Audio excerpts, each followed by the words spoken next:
In this issue, we are about to witness the Avengers fighting against an alien horde. In the midst of all this, Captain America makes his most controversial decision that will definitely change the fate of the Avengers. Amidst the snow-covered peaks of Japan in 1945, Captain America ascends the heights until he arrives at a cavernous entrance, where an awaiting figure stands. This person, addressed as Kraken, welcomes the American superhero using his complete name, Stephen Rogers, a gesture to which Captain America nods in recognition. Subsequently, Captain America utters the ominous phrase "Hail Hydra," to which Kraken swiftly reacts, urging him to enter as their time grows short. While going inside, Kraken openly expresses his admiration for Stephen's abilities. Kraken reflects on Stephen's remarkable accomplishments while working as a spy within Hydra's ranks while maintaining his guise as America's revered hero, Captain America. Kraken acknowledges Stephen's significant progress from his days as a student under Kraken's guidance. Now, Stephen stands as the foremost operative within their organization, furnishing invaluable intelligence while becoming a beacon of hope for their adversaries. As the duo descends the staircase, Kraken mentions that Madame Hydra's initial faith in Stephen has been proven right, which fills Kraken with pride for his superhero spy protege. Modestly, Stephen attributes his actions to fulfilling his duty, prompting his mentor to express a desire to have done more. During their conversation, Stephen inquires about Kraken's well-being, noting that many within their circle have lost touch with him over the years, including Stephen himself. With pride, Kraken reveals his consistent nature, especially during the outbreak of war. He further explains his return to their current location, where Hydra's source of power originated, the very place that marks the beginning of it all. In awe of their surroundings, Stephen finds himself compelled to inquire about the nature of the place they have arrived at. A figure donning armor and an elongated helmet responds to the inquiry of the superhero spy, revealing that the location is the remnants of Ashomia, an abandoned city steeped in wickedness. This enigmatic figure explains that the area was home to concealed arcane knowledge, which he appropriated. Intrigued yet puzzled by his unexpected presence, Stephen probes for his identity. Kraken elucidates that the man before them is the architect of his transformation into Kraken, often referred to as the father of Hydra. Perplexed by the revelations, the Hydra father dismisses Stephen's need for comprehension, asserting that understanding is not required in his presence. He emphasizes his role as the organization's precursor, a message reinforced by Kraken, who recalls Madame Hydra's foresight in recruiting Stephen due to his destined role within Hydra. Turning their attention to a radiant pool of golden liquid called the Catalyst, the Hydra father directs their focus to its potential revelations. An elderly man shackled to the outer rim of the pool submerges his hands up to his wrists in the catalyst, cryptically alluding to a fractured world akin to a shattered mirror, where the deceased will assume life and servants will rise as masters. However, he hints at the prospect of one being reborn anew. Kraken interjects, mentioning the Allies' classified weapon during the war, the Cosmic Cube. He speculates about the cube's potential to reshape reality upon activation, a prospect that initially led to Hydra's defeat. Kraken then ponders the Allies' subsequent use of the cube's powers to rewrite reality. In further discussion, the Hydra father emphasizes that the Allies remain unaware of the true capabilities of the Cosmic Cube and the potentially dire repercussions of its utilization. He imparts another foreboding prophecy, describing a survivor amidst the temporal chaos, a shaper womb lost in the annals of time. This entity will eventually manifest physically, guided by a usurper to restore the intended course. Interrupting the old man's revelations, the Hydra father directs Stephen's attention, asserting that she will locate him and revert him to his original state, free from the manipulation of the Allies. He underscores that the superhero spy must engage in persistent efforts, strategic machinations, and relentless combat to undo the falsity that has been propagated and to reinstate the erstwhile world. Before the Hydra father can expound further, a resonating hum disrupts their dialogue, accompanied by a radiant azure illumination from the pool. While Stephen grapples with visible confusion, the Hydra father maintains a composed demeanor, remarking that the process has commenced. Kraken instructs Stephen to submerge himself in the pool, which will protect him during this critical juncture. Kraken issues a steadfast reminder as Stephen enters the pool's embrace. He underscores that upon reawakening, Stephen will find himself amidst a life he never experienced, burdened with recollections of actions he never took. Despite these confounding circumstances, Kraken urges him to preserve the integrity of his understanding to remain resolute in his convictions. Above all, Kraken emphasizes that irrespective of any information Steven encounters or insights he gains, he shall forever stand as Hydra's unwavering champion. Abruptly, a cerulean luminescence envelopes Steven, projecting visions of encounters with superheroes unfamiliar to him.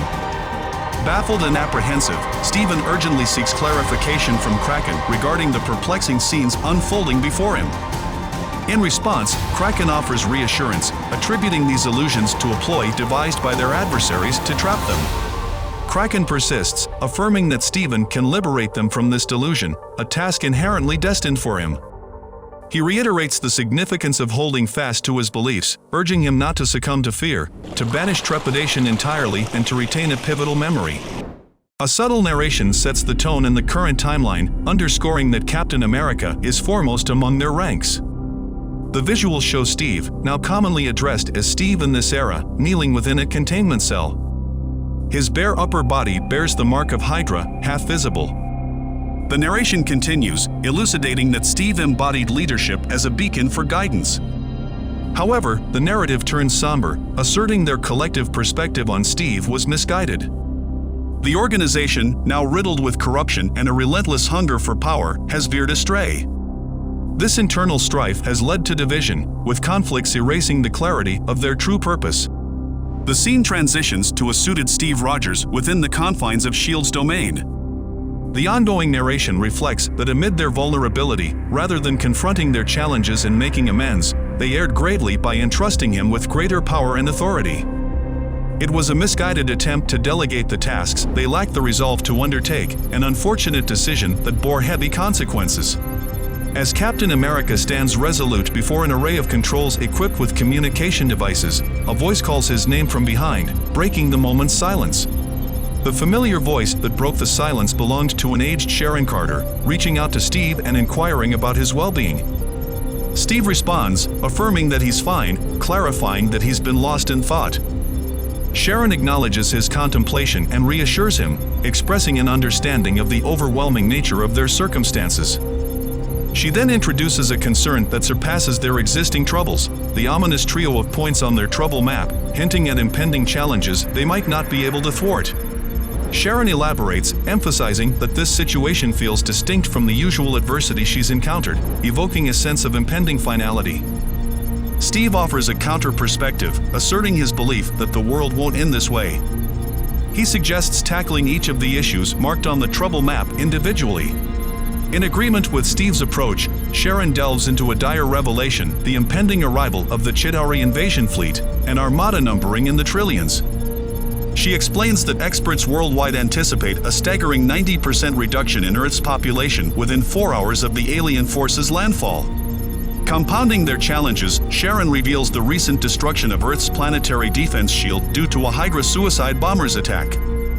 She strives to discern any link between this bombing and the impending extraterrestrial invasion. Understanding the gravity of the situation, Captain America activates his communications device, connecting with Captain Marvel to request a situation report. The cosmic hero responds, acknowledging their proactive stance and remarking on the alignment with her expectations, even if it entails what seems to be a suicide mission.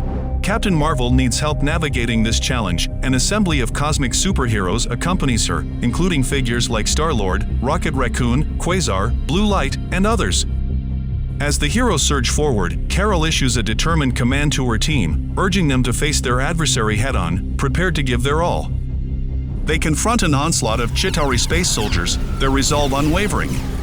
Leading the charge through the encroaching enemy ranks, Carol voices her concerns to Steve, emphasizing the sheer numerical superiority of the Chitauri forces. She laments the daunting odds, apprehensive that their defenses might not hold against the overwhelming opposition for long. Carol reveals their temporary containment tactic, aiming to channel the Chitauri forces towards a designated location, allowing Quasar to incapacitate them rapidly. Carol is a temporary barrier, leveraging her powers that extend beyond planetary boundaries, though she can only engage adversaries within her visual range. She hints at a potential solution in a more cryptic note, mentioning a giant impenetrable force field surrounding Earth, maintaining this conversation on their shared communications. Steve acknowledges her revelation, providing reassurance that their efforts are concentrated on resolving the situation. Under Captain America's directives, the responsibility rests with two heroes of the Iron motif, Iron Man and Ironheart. Cap engages with them, inquiring about their progress on their respective tasks. Tony Stark takes the lead, adopting his characteristic sarcasm as he reports that the organization has managed to mess up even the basic color coding. He disparages the government contracts signed to repair the planetary defense shield system, seemingly frustrated with their inadequacy. Riri Williams follows suit, presenting a more optimistic perspective. She assures Cap that they're exerting their utmost efforts to restore functionality to the system. Riri playfully suggests that Tony's critical demeanor is his customary self.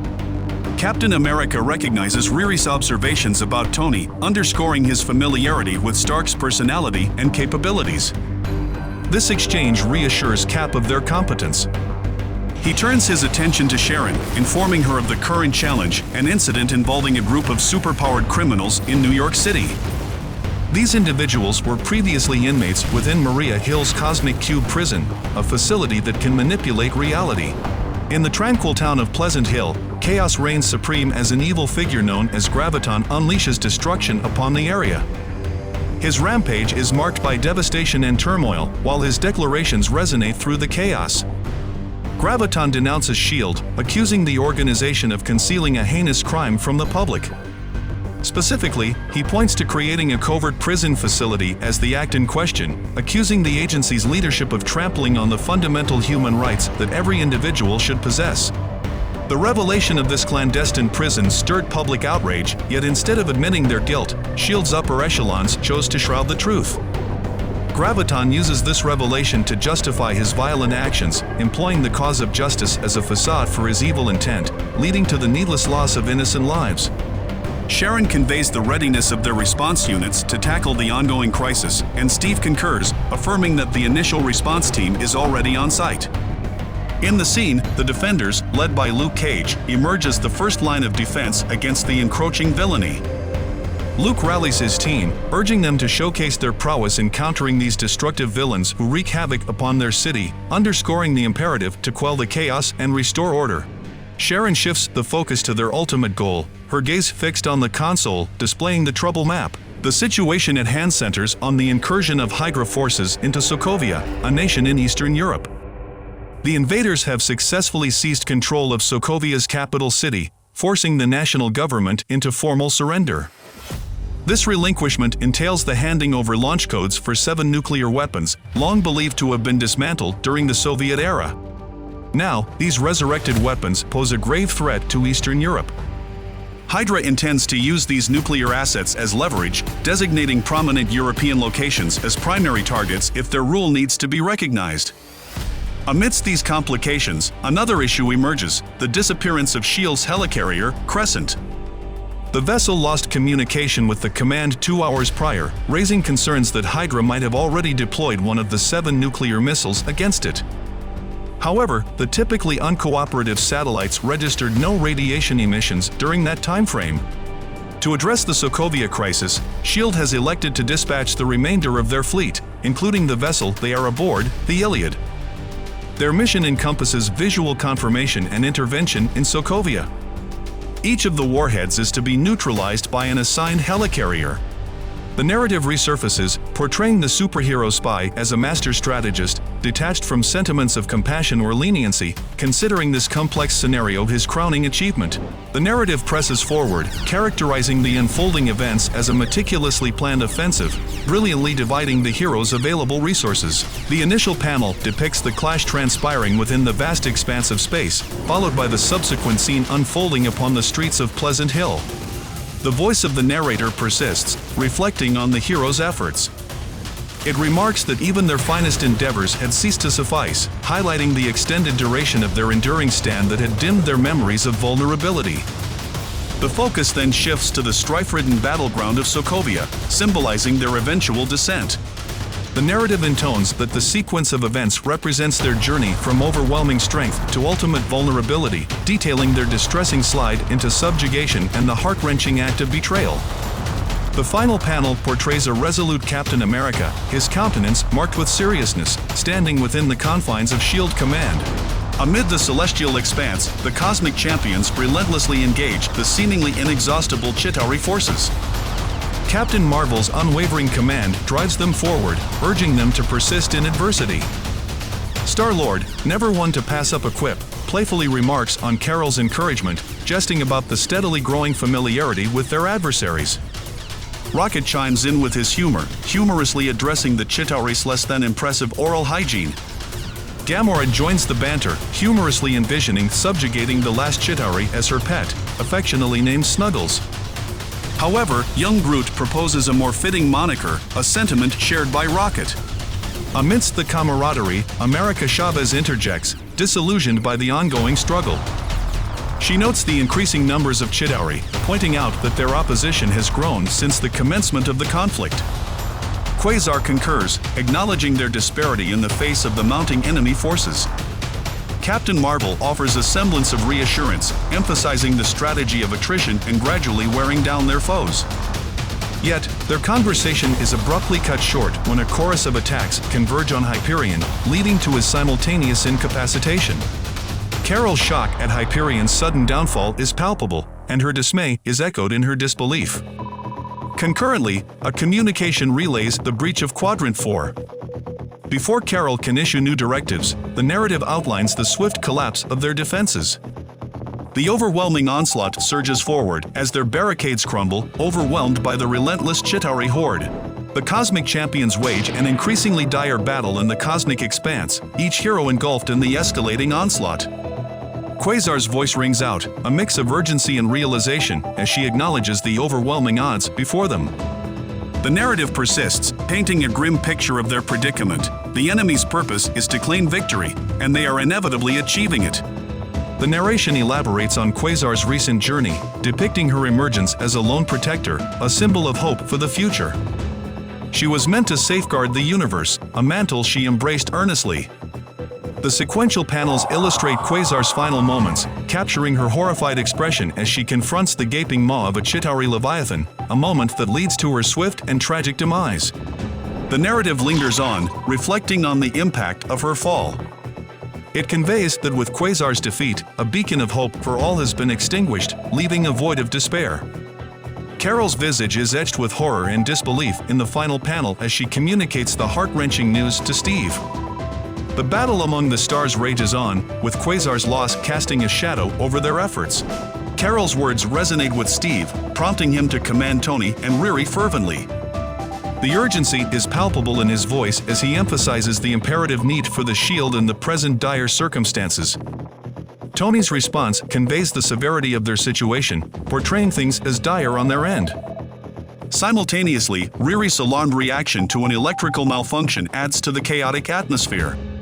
Tony swiftly apologizes for the disruption, acknowledging the pressing demand for time.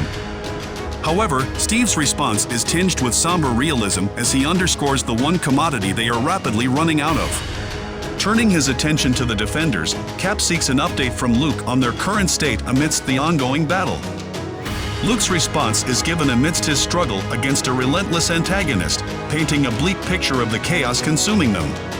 Amid the skirmish, Daredevil tries to devise a strategy to communicate with the villains, explaining their lack of involvement in Pleasant Hill's construction. However, Dagger and Cloak counter his suggestion, recognizing the futility of reasoning with the enraged villains. They highlight that the fires of anger have consumed them entirely.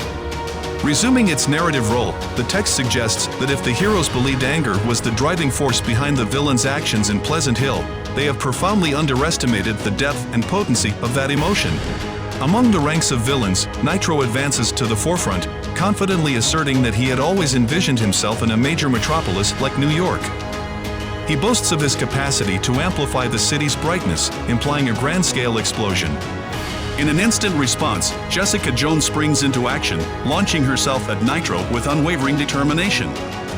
She clutches him by the throat, leveraging all her strength to distance him from the group. Urgently, she hurls him away, shouting to her comrades to flee the area, forewarning the impending detonation. However, her warning is suddenly cut short by a cataclysmic spectacle.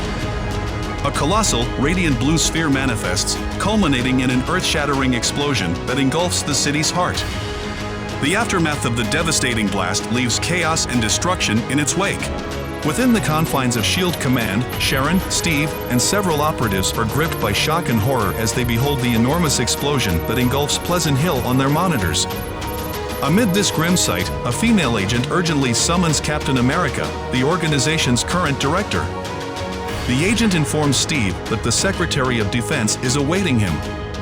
Steve acknowledges the call and instructs the agent to connect with the Secretary. Once connected, the Secretary presumes that Cap observes the replicated footage of the New York City events. She details the crises that have shaken the Earth sphere with urgency: the Chitauri invasion, Hydra's assault on Sokovia, and the chaos stemming from villain attacks in New York.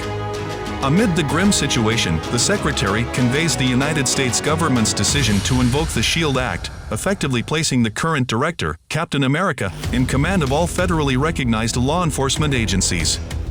The weight of the entire nation's response rests on Steve's shoulders, and the Secretary expresses confidence in his suitability for the role. She emphasizes their preparation for this dire scenario.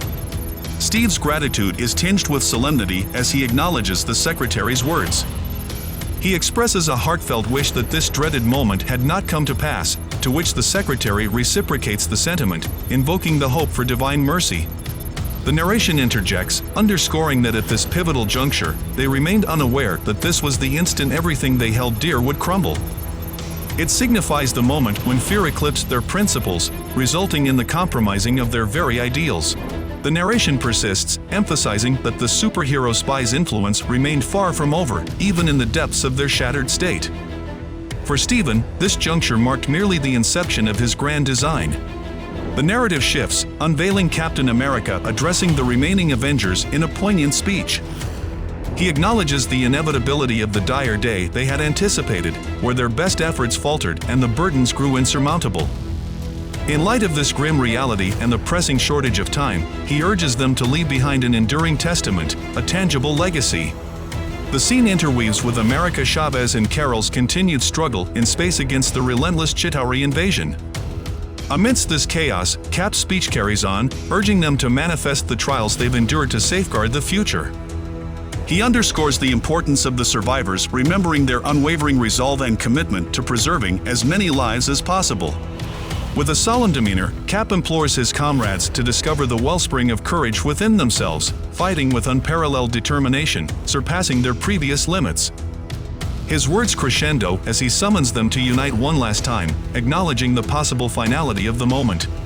The final panel unveils a breakthrough on Riri Sand, a glimmer of progress amid the grim circumstances. During Tony Stark's focused efforts to restore the planetary defense shield system, Riri Williams experiences a remarkable revelation upon opening a panel. Tony notices Riri's astonishment and inquires about her findings. Riri responds excitedly, explaining that the 6th Auxiliary is unexpectedly online and fully operational. Tony is taken aback, asking Riri how she accomplished this feat. In response, Riri clarified that she didn't do anything, the system autonomously initiated its startup. Tony's disbelief is palpable as he dismisses the possibility, insisting that none of the lines Riri was working on were functional following the explosion that impacted the system. Undeterred, Riri asserts that the system is indeed operational, using her words to jolt Tony into accepting reality. With enthusiasm, Tony contacts Steve, eager to share the development. Shields up. The culmination of their efforts manifests in a formidable display as a potent blue beam of light pierces the heavens, generating a robust force field barrier that obliterates all it comes into contact with. Tony playfully quips that gratitude isn't necessary, humorously suggesting that he and Riri will send a bill to S.H.I.E.L.D. The command room is filled with jubilant cheers, operatives jubilantly raising their arms in triumph. The announcement resounds that the S.H.I.E.L.D. is now fully operational at 100% capacity, culminating their collective efforts. Captain America addresses the room, expressing gratitude for their unwavering dedication and hard work. His focus then shifts back to the field, where Luke and his team have received long-awaited air support in the form of the Unity Squad, led by Rogue. As they descend onto the scene, Rogue reflects on their team's rekindled connection to the Avengers' legacy, rallying her comrades to showcase their prowess. Additional reinforcement arrives in the form of Doctor Strange, who swiftly apprehends many of the villains with his mystical abilities. The news of these reinforcements brings a surge of hope to Steve. Eager to gauge their progress and bolster their efforts, Captain America reconnects with Carol in space, seeking an update on their situation amidst the stars. Carol responds to Steve with a touch of snark, conveying her busy engagement with countless Chitauri soldiers. She commends the efficacy of the planetary defense shield, which is impressively holding its ground against the ceaseless tide of Chitauri drones. These drones relentlessly assault the protective barrier, their efforts proving futile against its resilience. With determination, Carol asserts the necessity of altering their trajectory to draw the drones away, causing them to collide with the shield until they are eradicated. The narration interjects, describing a remarkable achievement that seemed unattainable at first. Observers worldwide gaze in awe as heroes across the globe stand united against the looming threat. This display of strength offers a glimpse of safety, rekindling a sense of security for countless individuals. Amid this moment of reassurance, a voice calls out to Captain America, heralding more positive news. The voice calling out belongs to Luke Cage, his tone brimming with excitement as he relays that the villains within the city are retreating and vanishing through teleportation. The sentiment is echoed by the Wasp, who shares similar observations, noting that the villains are fleeing hastily, utilizing teleportation to evade capture. Rogue, seizing the moment with a touch of humor, cheekily claims credit for the abrupt retreat of the villains. Amidst this camaraderie and exchange of updates, the celebratory mood is briefly interrupted. An operator at the console interjects, informing the group that visual contact has been established with the helicarrier Crescent, which remains airborne. Sharon takes charge, instructing the crew to initiate contact via short-range radio. However, another operator quickly interjects, revealing that the communication attempts have yielded no response. Despite the ominous silence, the situation appears manageable as the operator reports that the Crescent's weapons are offline after their data retrieval, responding to Sharon's inquiry. Sharon proceeds cautiously, directing the crew to bring their ship closer and initiate contact again. However, another team member steps forward, indicating that an issue has arisen, prompting a sense of concern and suspense to mount. The third operator elucidates the perplexing scenario, revealing that while Crescent's weaponry remains dormant, another formidable force is active. Sharon seeks clarification, her confusion evident as she inquires about the situation. The third operator grimly confirms the unsettling truth: Crescent is hurtling toward them at great speed. Reacting swiftly, Sharon commands the initiation of evasive maneuvers. However, the second operator dampens their hopes, explaining that their propulsion isn't sufficient for effective evasion, asserting that Crescent's advance appears to have been meticulously calculated. Sharon endeavors to employ another tactical approach, suggesting a teleportation maneuver. Yet, the same operator conveys the frustrating reality that their attempts are thwarted, the ship's systems are unresponsive, leaving them powerless. With no recourse, Sharon urgently rallies the crew to brace for impact. The subsequent panel depicts the harrowing collision of Crescent against the Iliad's hull. The narration resurfaces, emphasizing their prior confidence and jubilation as victory seemed within grasp, only to be shattered by the unforeseen onslaught that now engulfs them. With a calculated collision, the Crescent deliberately crashes into the Iliad's port side, resulting in a resounding explosion upon impact. The narration persists, casting a somber shadow over the preceding jubilation as it states that their anticipated victory slipped away and an impending disaster unfolded when the enemy force emerged.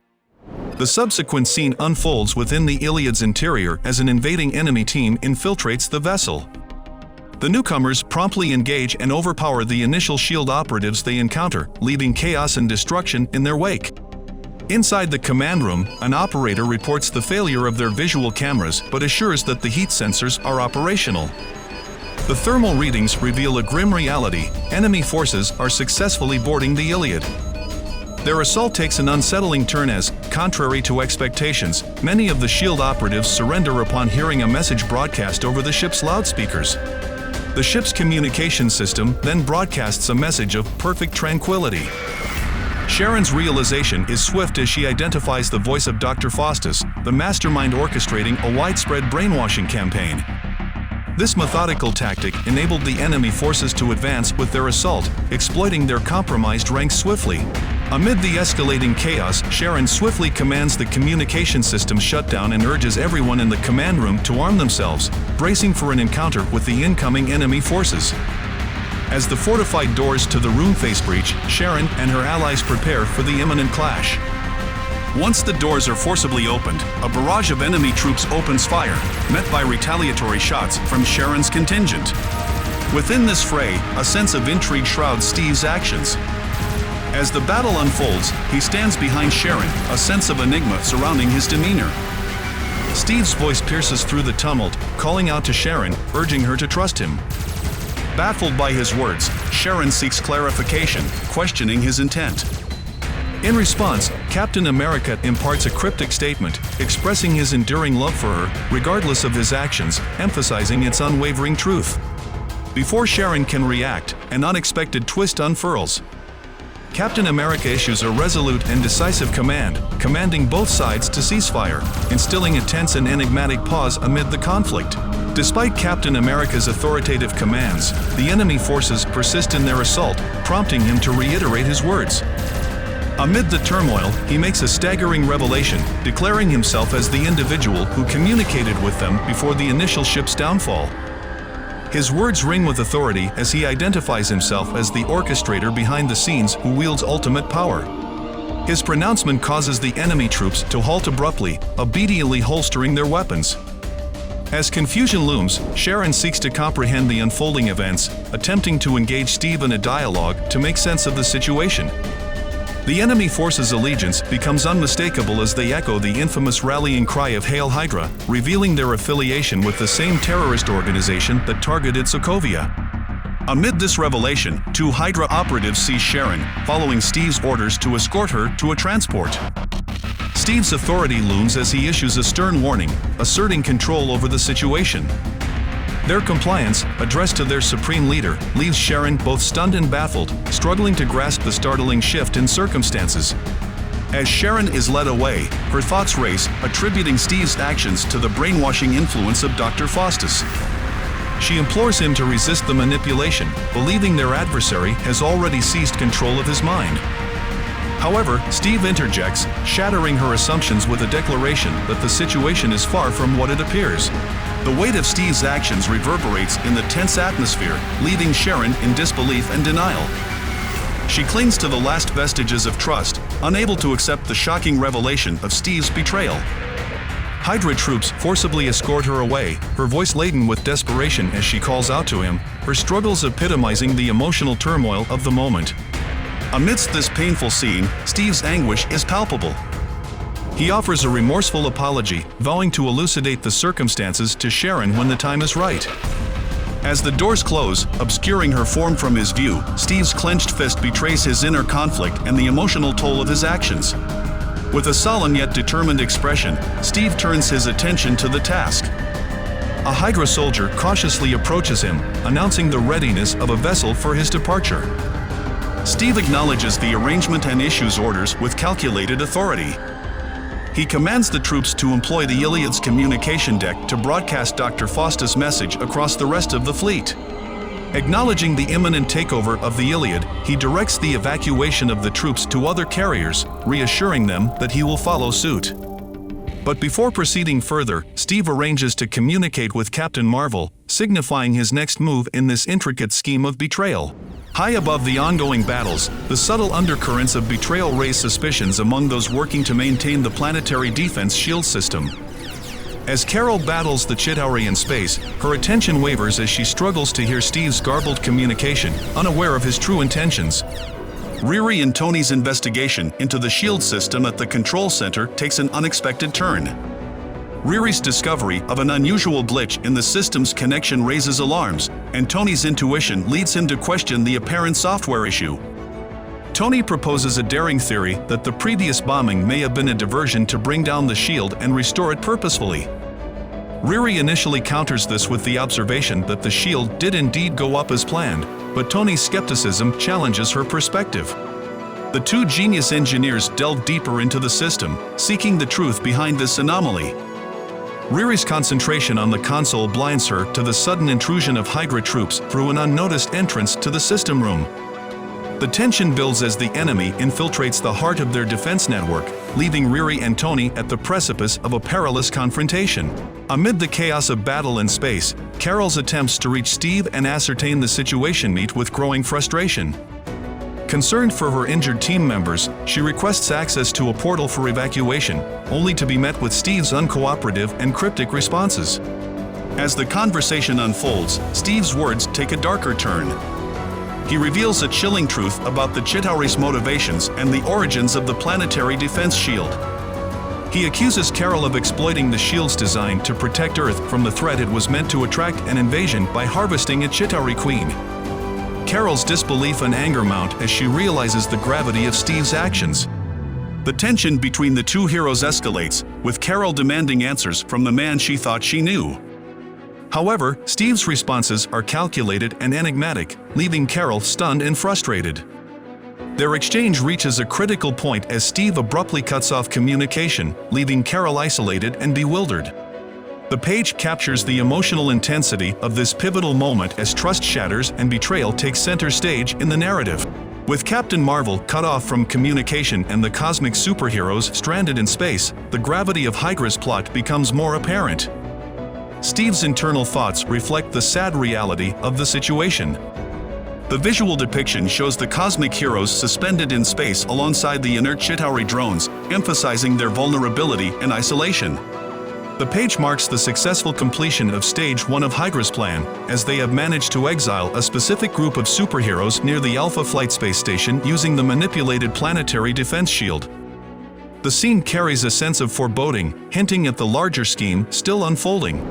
As Riri and Tony escape from the planetary defense shield station, they discuss the situation's broader implications.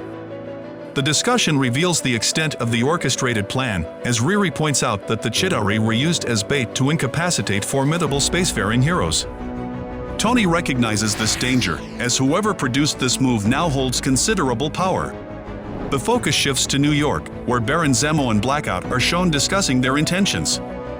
Baron Zemo's words express a sense of vindication as he reflects on the circumstances that have led to this moment. Holding the Darkhold, a powerful and dark magical artifact, he alludes to their desire for revenge and the potential for widespread destruction. This page sets the stage for the unfolding of Hydra's larger plan, highlighting their calculated moves and the involvement of multiple characters.